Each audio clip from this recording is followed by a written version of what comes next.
Armenia has 3 million people population, Azerbaijan 10 million.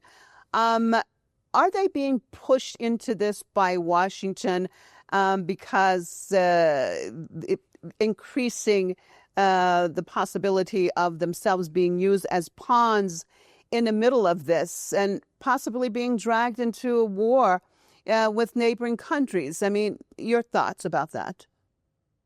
I mean, 100%. The prime minister or president of Armenia is not very popular at the moment. There's big pushback against his idea of giving the Sunni corridor so that Azerbaijan or America could come take and use it. So there's a big pushback from that regarding sovereignty. And so he's clearly, I don't know if he's being pushed, bullied, blackmailed, or whatever, but he's playing, he's a pawn in the game of the great powers.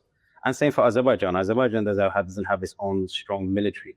It gets a lot of equipment from the West and from Israel. The only thing really it has going for it is the oil they exports. So it's also, and the president has been on the side, unfortunately, for the past 20 years that he's been in power. His father was in power, so it's some kind of hereditary presidency, has been on the side of the Western bloc. And so Turkey also has a big hand in this. Turkey acts in two ways. Once it says that it against the genocide in in Palestine. However, then it's supplying one of the biggest exporters and suppliers of Israeli commodities, oil and other food and other things that it needs. And it takes the oil from Azerbaijan and gives it to Israel. So these countries are all acting pawns for the bigger countries in bigger powers, such as the United States and NATO and Turkey. So they need to be careful because the price of lack of independence could lead to destruction.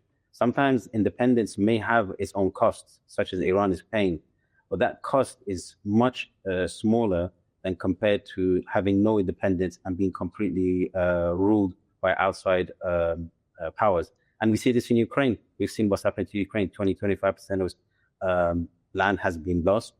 Its youth, its young men have been completely devastated. Millions have been killed. Millions have left the country. That country is in the ruins. It will take 100 years for that country to get back to any kind of normalcy. So I would say to Armenians and Azerbaijanis, be careful because you don't want to be in the same situation as the Ukrainians.